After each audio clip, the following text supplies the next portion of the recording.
अपने लोकन सुन रहल छी एसके म्यूजिक गांव के प्रस्तुति। जेबै नौकरी पामो कोना,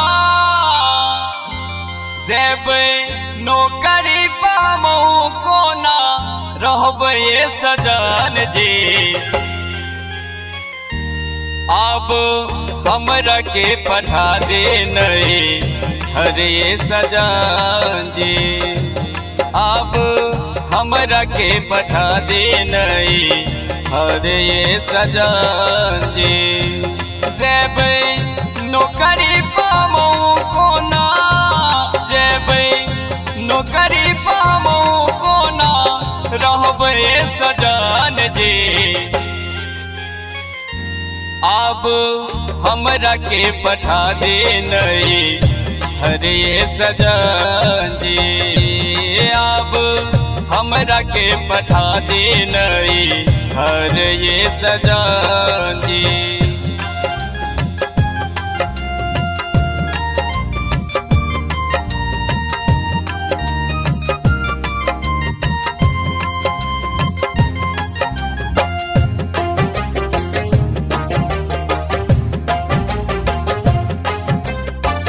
चढ़ली जवानी हमरो अकेले नहीं रहते, आहा माई बाबू के बोली ने सहते।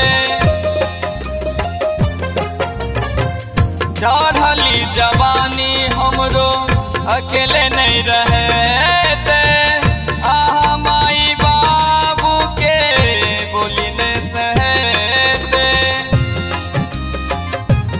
अब कोनो बहाना करबै, अब कोनो बहाना करबै, जेबै सजन जी।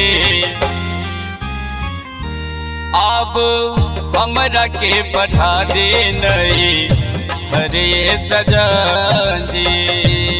अब हमरा के पठा दे नहीं हरे सजन जी।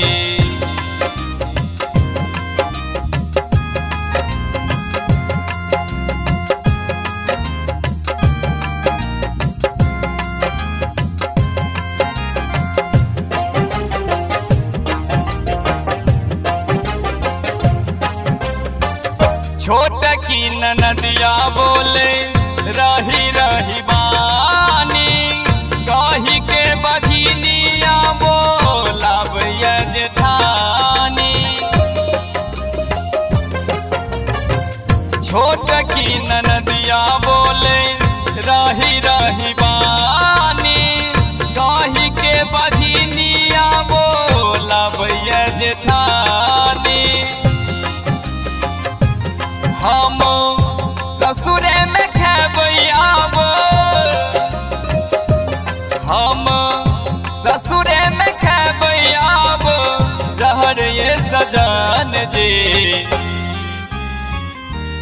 अब हमरा के पठा दे नहीं हरे सजन जी। अब हमरा के पठा दे नहीं हरे सजन जी।